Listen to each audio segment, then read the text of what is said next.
All right, next game. Speaking of injured quarterbacks, Vikings at the Lions. There's no line on this game because Stafford may not play.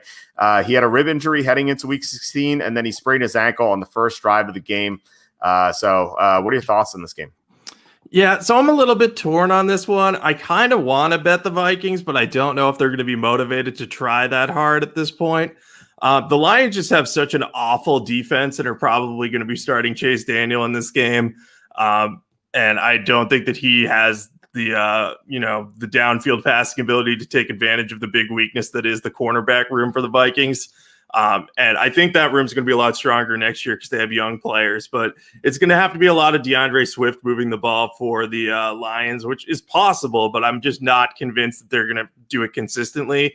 I think the Vikings can definitely move the ball because Dalvin Cook can take advantage of that run defense. They've allowed like 26 total touchdowns to RBs this year, which is the most in the NFL by a lot.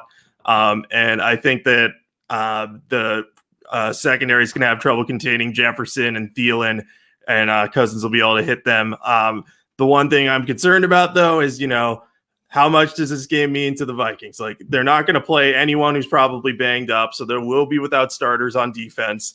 If this game gets out of hand, they could pull their starters, whether they're down big or up big, and just let their backups finish out the season to avoid injury risks. So then there'd be a backdoor cover risk.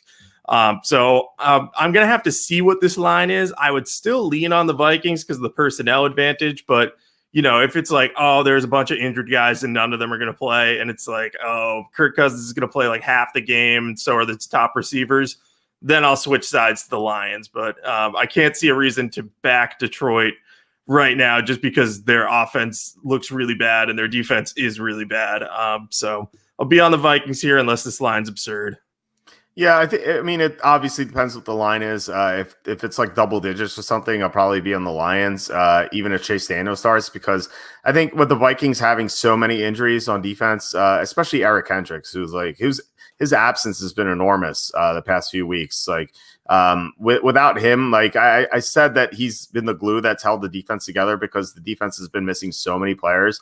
And without him, that was like 8 defensive starters out. And like, it's no wonder Alvin Kamara got 6 touchdowns. So DeAndre Swift could score multiple touchdowns to keep this game close. And then TJ Hawkinson over the middle of the field without Kendricks and Barr. That's a nice advantage too. So I think people are like, people are going to be reluctant to bet on the Lions because of what they saw against the Buccaneers. But Chase Daniel had no reps and he was playing a healthy defense. The Buccaneers are only missing one defensive starter. So Chase Daniel is going to do better in this game. And you're right. Like, maybe Minnesota rests some starters that it wouldn't rest otherwise because it's week 16, because it's week 17. Like I said, it really depends on what the line is. If it's like 9 or higher, I'll probably be on the Lions. If it's like closer to 7, I might be on the Vikings.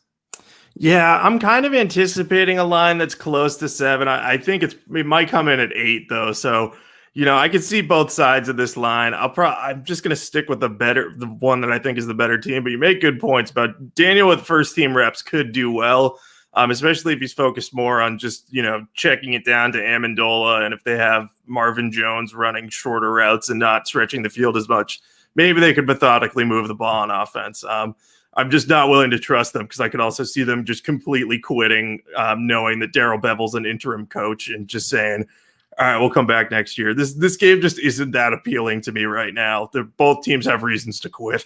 Yeah, I'm probably not going to bet that game.